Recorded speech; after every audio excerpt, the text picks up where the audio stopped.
with Rob Holman. We're here at beautiful Mardon Resort on the Potholes. We've got special guest Rob Hahn with us this morning as a guest guide, and we're fishing with Shelby Ross. And Shelby, I'm pretty excited because last night you said the plug bite is on. It is, and I really don't normally pull plugs this time of year, but great bite the last several days. 16 walleye and a couple big trout yesterday, and no reason they shouldn't still be there. Perfect weather conditions, cool breeze, overcast, perfect for walleye. You said a little chop on the water is a good thing. Absolutely, it breaks up that light on the surface. Walleye don't like the bright light, and they don't like the boat going over the top of them when it's calm, so all that's working in our favor. Well, you and I did a trip with Big Bass Des a few years back, pulling plugs, and it was one of my more memorable walleye fishing experiences out here on Potholes with you, so I'm pretty excited. So let's fire up this boat, beautiful new boat you got here, and let's go fishing. Alrighty.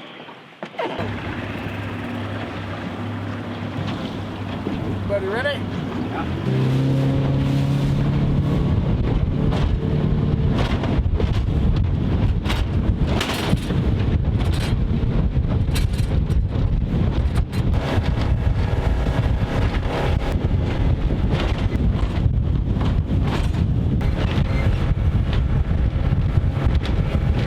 Shelby, I love your electronics. They just explain exactly what we're going to do, but show the viewers the humps that we're going to be fishing today. What we're doing is we're fishing a bunch of basins in between sand dunes, and these deeper basins, the fish are just wandering looking for food. And right now we're driving through a willow patch here. If you look at the screen, 7 foot deep. Everything that shallow's got vegetation on it. It's pretty much unfishable. And here at some point these fish will transition into these weeds, into the cover with the bait fish. Right now though, they're out in these open basins, and so we're just trolling through all these big open holes, catching these fish out in the open. So it's kind of similar to our fall fishery, but in the spring. Like I said, your electronics are incredible. It's just really amazing to see. And you know these waters, you know every one of these little humps that we're going to be fishing into. Our electronics have come so far in the last 10 years, and even in the last 5 years. The Humminbird takes a lot of guesswork out of what you're doing. Let's get those rods going, catch some fish. Alrighty. If you ever get in a guide boat anywhere in the world, and you look at the baits that are tied up, find the most beat up one there is with the least amount of paint on it. Make sure the hooks are still good. That's the one you want, because that's the one that's been getting the action. I have no idea how many fish this has caught, but it came out of the box from last year beat up, and it's gotten more beat up just in the last 3 days. So Rob, we're going to give this one to you up front. All right. And going to the right place. go 120 feet, and put your rod low to the water so it doesn't blow in the wind. Copy that. We're going to go ahead and attach the planer board here. The line through the front clip, into the back clip, with some slack in between them, so when the fish hits, that flag goes down. Rob, we're going to put that out about 50 more feet. Use your thumb to scoot it away from the boat.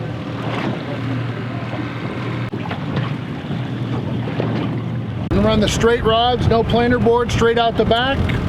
130 to 145 has been the magic number the last couple days. We'll experiment around and see what they're after today. Number 5, Berkeley Flicker Shad in Fire Tiger. We're going to put it out on the left planer board. So on the line counter right here, about 100, find a lucky number around 120 feet. Keep it low to the water so the wind doesn't blow the line around. Perfect. And just let me know when you get to 120, we'll attach the planer board. Okay, sounds good.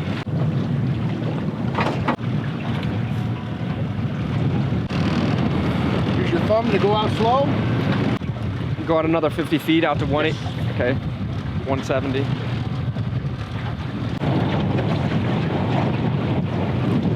Something's on it.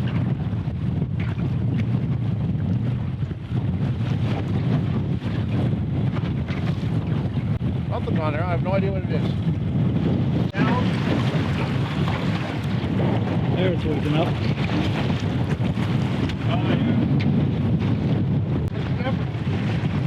Woo!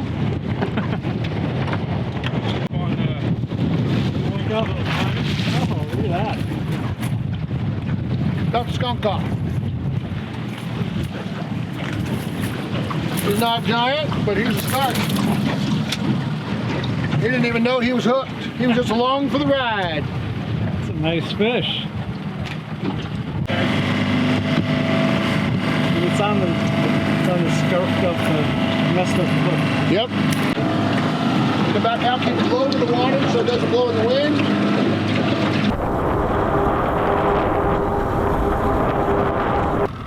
Uh, 130 to 145. 90 feet. Keep it down. Yep, down by the water. Fish! It's a double! I was putting the line out for the planer board on the rod that Rob just hooked up. I had 90 feet out and that fish just slammed the plug. At the boat, oh, came off. Oh. Still got yours, Rob? Yeah, we still on. Go over me, go over It's me. fishing mayhem! Which number? 23. Step back up the boat, just slide up the rail a little bit so I can get behind you.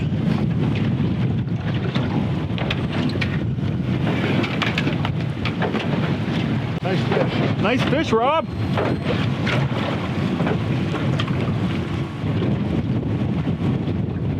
Flip, flip. All right, that's a nice one. Sweet. Oh, that's a nice fish. The fish are quality this year. Holy cow. We've got several rods here lined up together. Rob, this is a pretty nice fish for you. First one of the day. I'm happy with it. So 21.5 inches. You can keep one fish on the Potholes daily over 22 inches. That said, Shelby encourages release of the bigger fish. Those are usually females. We want to keep this fishery vibrant, so we release the big fish. But this one goes in the live well. Sounds good to me.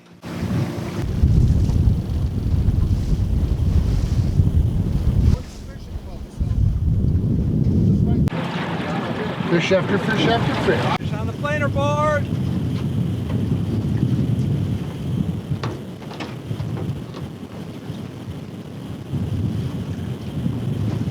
Down by the water, there's waves. Oh yeah. Still there, isn't he? He is, he's a little guy.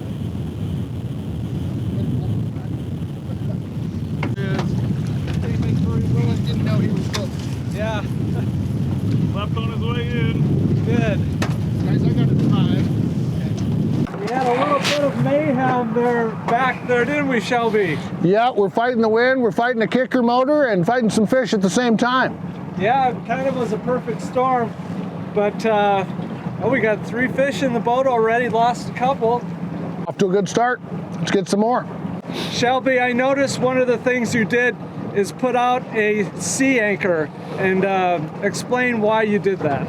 So we're drifting with the wind now. We're using the big motor because our kicker motor is getting too hot, and so the drift sock just slows us down. We're shooting for 2 miles an hour, and with this breeze, we're right there. So perfect drift, perfect speed. Just need a little break. Everyone, that's a pro tip. If you're out in rough, windy conditions, those sea anchors are actually pretty beneficial. They absolutely make it fishable where otherwise it would not be, and just slows the troll. Definitely a fish on the board. Want that rod up over my head, the rod tip, perfect. Just keep coming nice and smooth.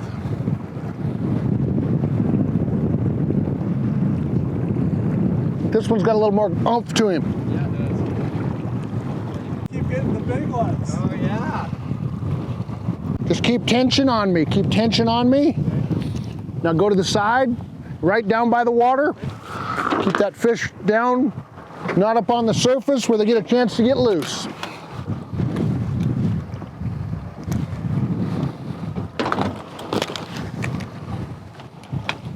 They get riled up right near the boat.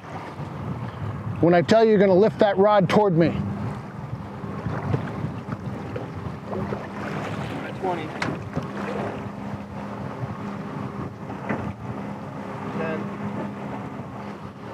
5. Ready? Lift, lift. Nice one.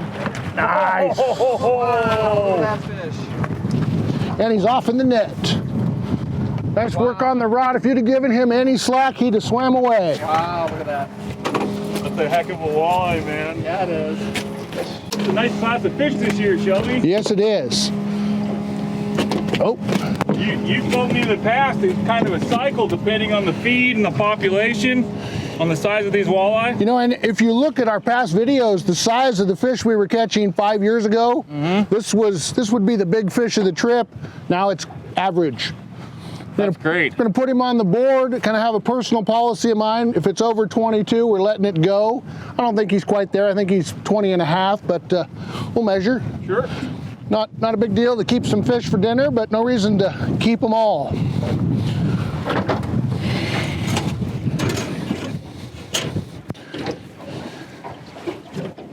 And he is 21 3/4. You guys want to fish for dinner? Oh yeah. We will keep him for dinner. Let's get some more.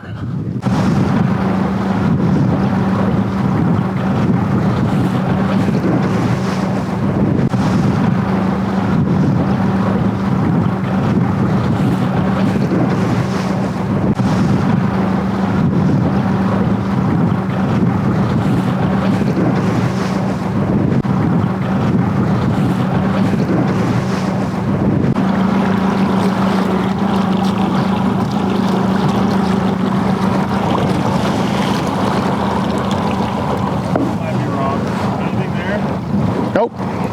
Plug's working though. Back out. Yep. I might be wrong.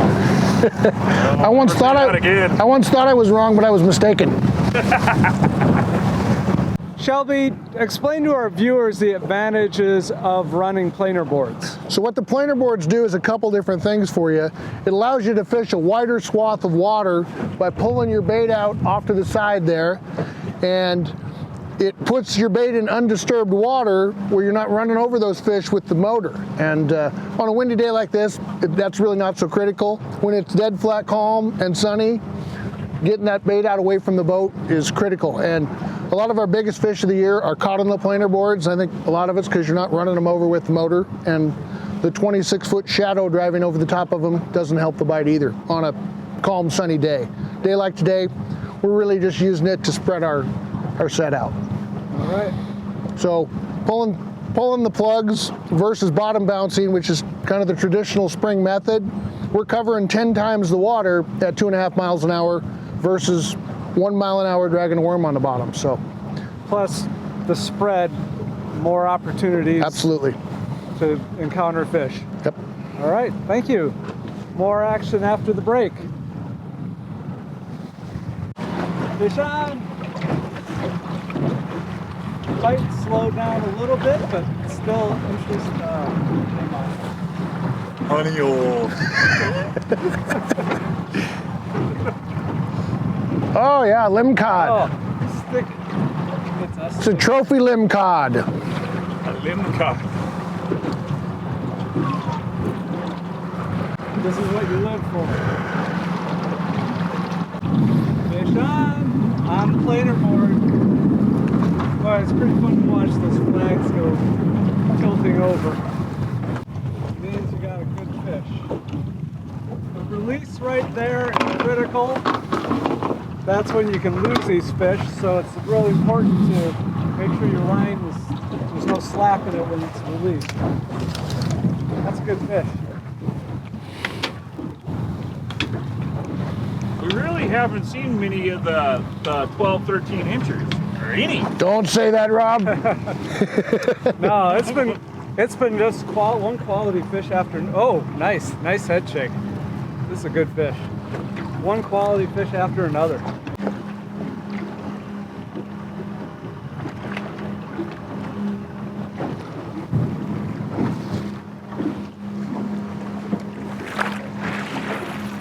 Another nice eater.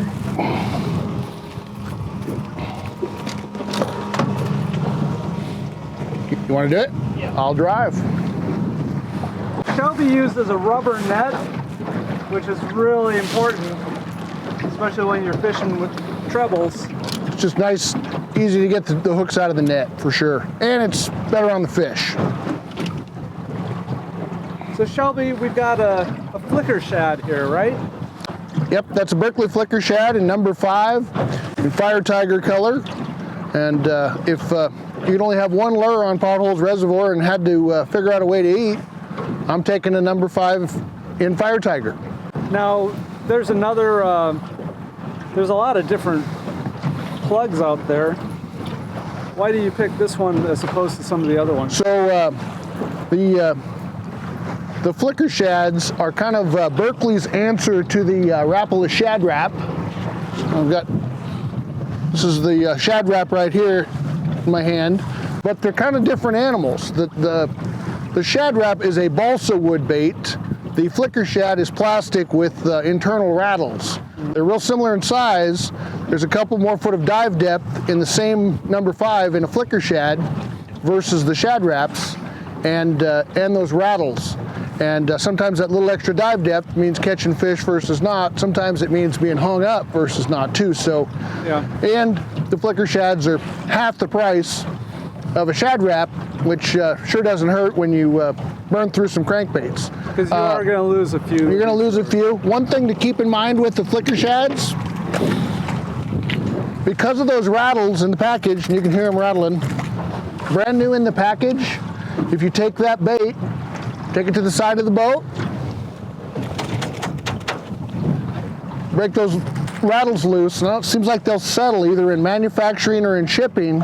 And if they're stuck on one side of the bait, no amount of tuning the eye is ever going to make that bait run correctly. And so tapping them, 99% of the time they run true right out of the box. It's like the sun is out and brighter than it was this morning, was pretty overcast, and our last several fish have been on this flicker shad color.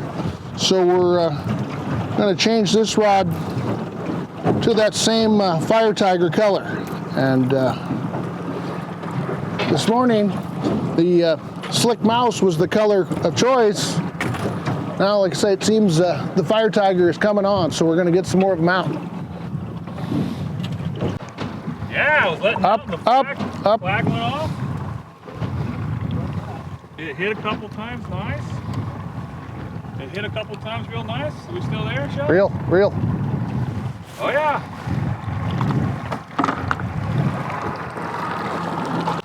It's been real quality fish.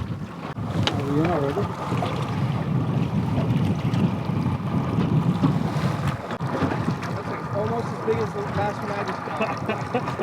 It might be. No, it's Nice fish. It's a nice fish. Oh yeah. That board just stopped. Yeah. You know, it's coming. Oh, not yet. Ready? Lift. Oh, Look at that. that's a good one. That's the biggest one for the day. Could be. All right. That's a fun one. Yeah, that fish was determined. Determined not to come to the boat, but we got her through the prime netting skills of Shelby Ross from Ross Outdoor Adventures. So yeah, we're gonna measure it up. That's close, huh, Shelby? Yeah.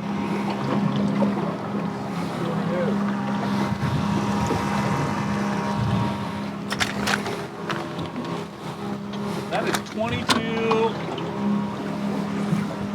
and a half. So that fish, it's legal to keep. We got plenty of fish in here for nice fish fry. We're gonna go ahead and let this one go. Come on, stand up. Let's get this girl back in the lake. Okay, now we're gonna do a nice release. Here, right here, you got clear space. Let him get in. Oh yeah, let's get this. Release.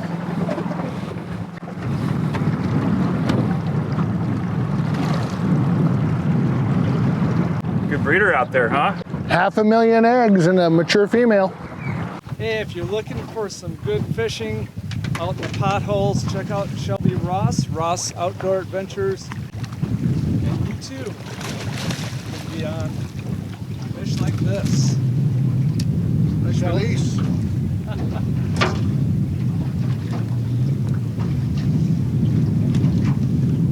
Solid 22-incher. I'm Shelby Ross. Visit my website at rossoutdooradventures.com. Fish on.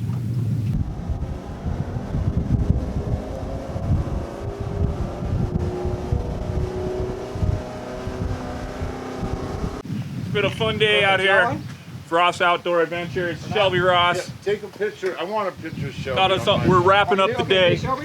Got us on some nice walleye. We're at the Mardon Resort filleting station. They've got a great facility here to take care of these fish. Shelby's gonna run through and clean some of these walleye on the fillet away fish mat.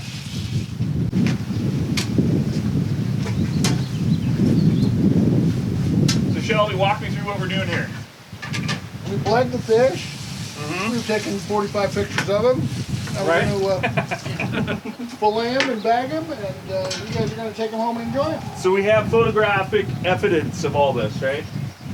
We've documented the catch, and now it's time to eat them. No, fillet them and then eat them. Yeah, preferably fillet them first. All right. So you use an electric fisherman knife, Mr. Twister. Yeah, I don't have a brand preference anymore. Gotcha. And you use the fillet away fish mats here. You know, those pretty handy little mats, and I was skeptical when I first saw them. Telling the guys they need to make a bigger mat, and they're like, no, you don't understand, and they were correct. They're like the perfect size. So we'll run through a little demonstration here. So we got a 19-inch walleye here. I'm going to demonstrate the fillet process. First we'll start with the cheek. The blade right in the top corner of the cheek.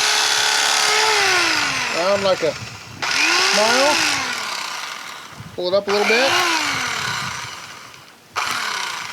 We'll just peel right out of there. Cheek meat for the bag. Right behind the fins. Angle toward the head. Right down to the backbone. Right down the backbone. Almost to the end of the tail. Flip it over. Slide right down the skin. Right along the rib bones.